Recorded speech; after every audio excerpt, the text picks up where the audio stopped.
Hey guys, welcome back to my channel. This is Dr. Hawthorn here, and today we will have the fourth episode of Blender tutorial, which is lighting for realistic scenes.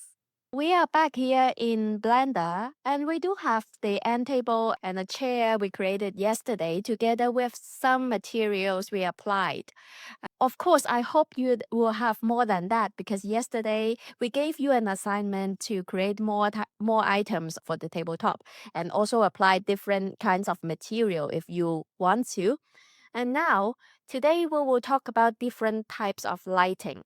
First of all, we have these lights by default in the viewpoint. This one is the point light, and if you look at the list on the right hand side, you will see light together with a green icon here on the right, which represents point light. And under the property panel, you can also see the light bulb and point light is highlighted. And then next to it, you will have the sun, spot, and area light. This is to show you that you have these four options of lighting and you can switch them easily through each one.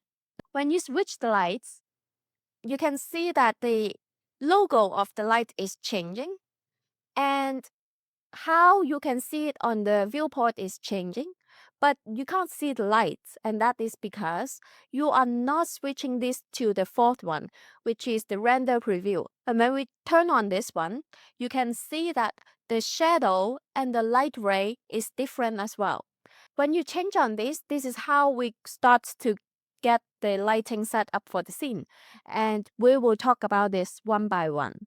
Before we actually work on the lighting, I would usually add a plane underneath everything I'm creating. It's to create a scene or to create a ground for it to reflect on, because usually we don't have our objects floating in the air, but it will sit on top of a plane.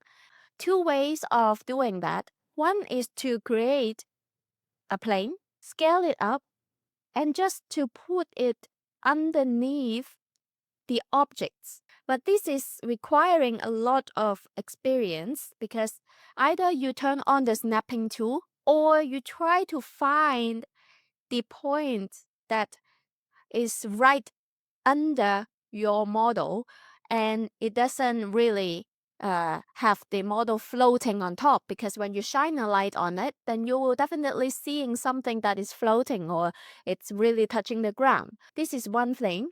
Or if you can change to the front view and zoom in, you can also see that the end table is not on the same level as the chair next to it. If I move it just up a little bit, then the end table is sitting on top of the plane and having the same level as the chair. Or another thing you can do is to delete the plane and move this 3D cursor at the ground level. How do we do that? Actually, we can try to borrow the help from the legs of the chair. So we go to the Edit Mode by tab. We select one or two. Actually, it doesn't matter here. We can select the lowest face of the chair and use Shift S. Shift S is to set. We can have different options. For example, the cursor to world origin, which is now, or the cursor to selected. I would recommend you to change the cursor to selected. When you do that, you see the cursor is changed to this very face. And when you change the cursor to this point, this position, whatever you are creating now is created around it. If I'm adding a plane, the plane will sit right at the position at the level of your 3D cursor. And you can increase the size of the plane, which you don't have to worry about any snapping or any alignment of the meshes. And then we can also go to the edit mode of the plane, having the edge select and extrude the back edge of the plane up on the z-axis. This is to create something like a studio setting. And we can also bevel the edge here by selecting the edge using Command B and just drag it out increasing the segment to 3 or 4. Going back to the object mode, right click on the mouse, shade auto smooth. When you do that, you are creating a paper behind for the studio setup. You might want to also extend the width of the setting, or you can just keep it like this, because not all the studio will have a very big room. This is more than enough. The bevel and the shade auto smooth is to get rid of any crease on the plane, but we are creating something like this to create the shadowless rendering setup. After that, we can turn on the render preview. And when you have this checked, you can see that only the point light here, it seems to do much more than just having the meshes and the lights. For example, like this, you don't see the meshes very well. But if I'm having the plane here, it looks better, right? This is because we are creating a surface to reflect the light to the objects that we are creating. When you are selecting these lights, then you can play around with different things. Let me put the light a bit closer to the surface that we are working on. First of all, we will talk about the point light, and the point light is basically just a point of light source. It is intangible, but it is emitting light. You can change the color of the lights. For example, if you turn it to more red, then you will have a pinkish light, or green, or blue. It depends on what kind of color you really want. And now we have a lot of RGB light bulbs, so it's really something like in reality you can do. You can also alter the power of the light. For now, it's 1000, and definitely it's a bit too much. You can start with 100 and see how it is affecting the scene. And if it is not enough, either you can push up the power or you can add different light source. And to create a more realistic scene, we do rely on different light sources. This is the point light. And then we have the sunlight. And when you do sunlight, usually you don't have the strength to 100 because it's too much. And usually by default, you will start with 1. Here, you will see that if we were having point light and as we moved around the light around the scene, the shadow will move along. But if it is the sun, you move around the scene, the shadow remain unchanged. And that is because the sun is huge. In reality, we can understand this way. The sun is huge, and what we are having on the planet is peanut. Wherever the sun is, it doesn't affect the shadow. What is affecting the shadow is the angle of the sun. Grabbing around is just for you to have a clearer view on the viewport, but it doesn't change on what it will look on the shadow. What we need to really alter is the rotation of the sun. Either you are dragging this yellow ball around the scene, then you can see that the shadow is changing, or you can just select the sun, rotate on the axis you want. And if you rotate around the z-axis, you can see the sun is going around. And of course, if it is by nature a sun, you only want one of these on the scene. Then we have the spotlights. And when you change to spotlight, you see everything in the scene seems darkened. And this is because the power is only 1 with a pinkish light, which is very non-powerful. And the spotlight, you can interpret it this way. It's the spotlight in the studio. In this case, if we are using the spotlight, I would want to introduce to you the very famous 3-point lighting for the studio photography. This is for you to have an idea. Usually we have 3 lights. We can go to the top view and just create one light at the back, that is the backlight, one light in the front, that is the key light, and the other light on the other side of the front, that is the fill light. We have 3 lights here. They are of the same level. Of course, you can adjust it a little bit higher or lower. These 3 lights will have their own function. First of all, the key light is to give the main source, the light source, to the scene. And then, if it is too bright, it will look very flat. We are creating a fill light. A fill light is to soften the shadow from the other side. It is not as powerful as the key light, but it helps softening the shadow. Last, we have the brightest light, which is the backlight. And the backlight is giving you a highlight, like a rim of light, from the back of the scene. And this is to separate the key object from the background here. And now, when we have the 3 lights, of course, we do want to change it to a more powerful light. For example, 10 or 100. It depends on how you want to have the setup done. Let me make 100, and it seems still too soft. But you can do the adjustment by yourself, maybe 200. Now, I have 3 types of light here on the scene. And we want to focus it, of course, we want to focus it to the main objects, right? Now, what we can do here is either you select one of the lights, do rotation, and rotate it to the scene.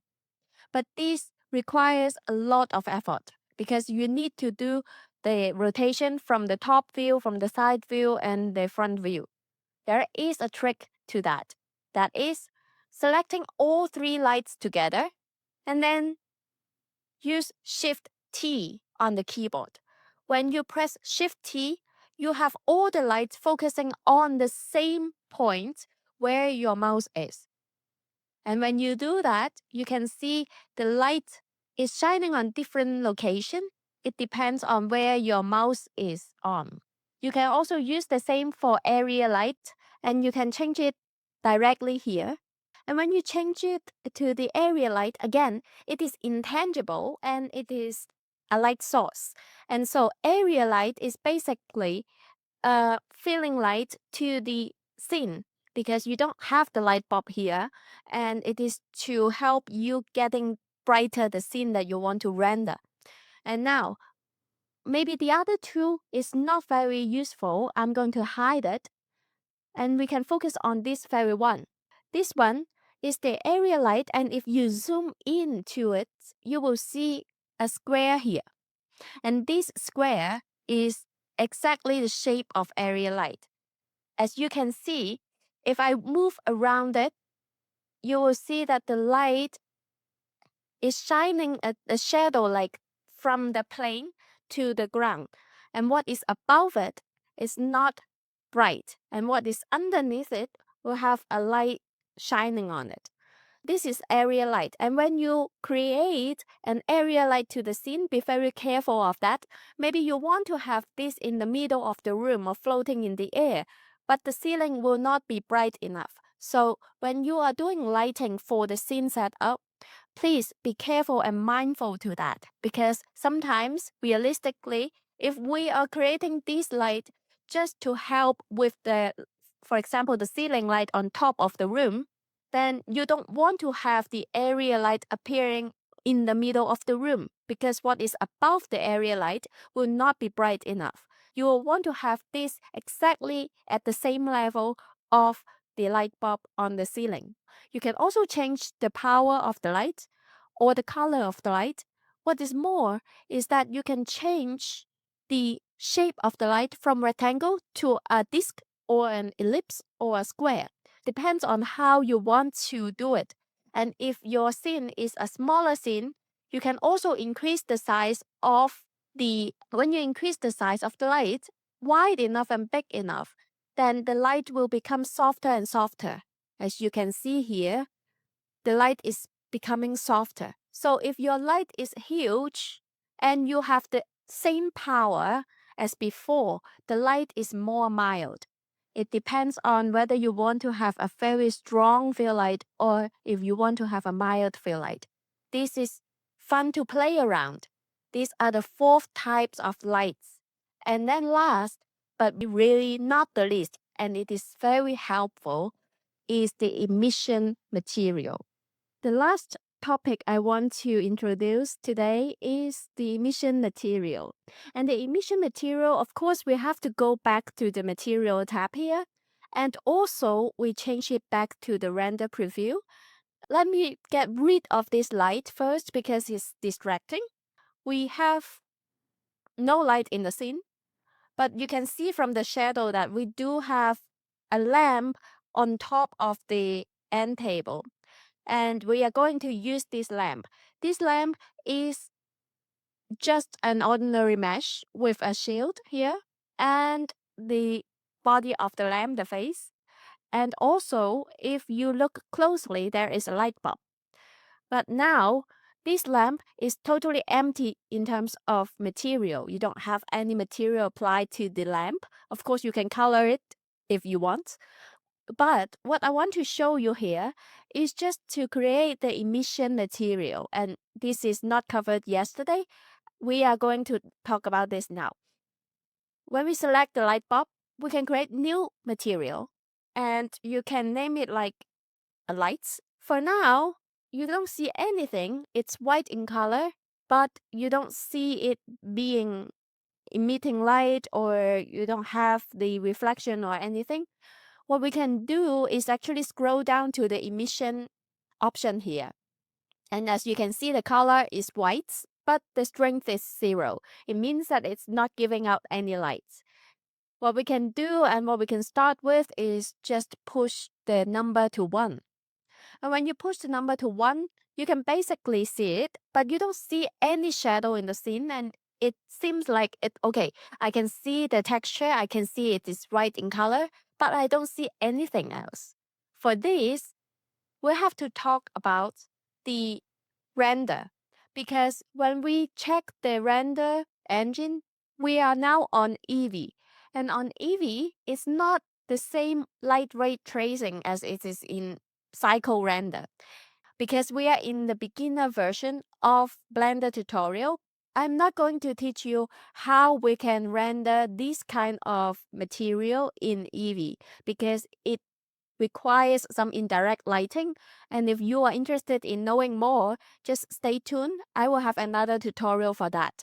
But now, let us change it to cycle, and this is when the magic happens. When you change it to cycle, of course the light is very dim, you don't see it very clearly, but you can see there is something shining onto the face of the lights. And if you go back to the material setting, you go to the emission and push it like to 10 to be extreme. Now you can see the light shining on the tabletop and also the face of the lamp. Of course, what is on the light shield, it is very opaque. That's why no light is letting it pass through.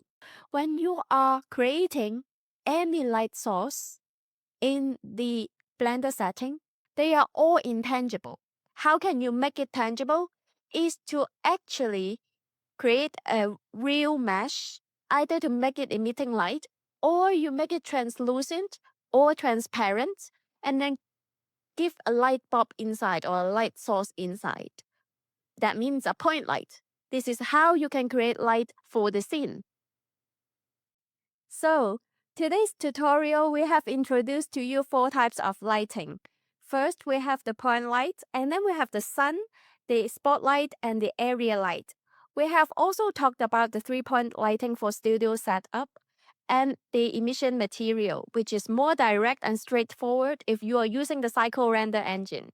As today's assignment, I want you to try creating the lighting setup for rendering. And today we will come back for some rendering finally. Stay tuned. Bye!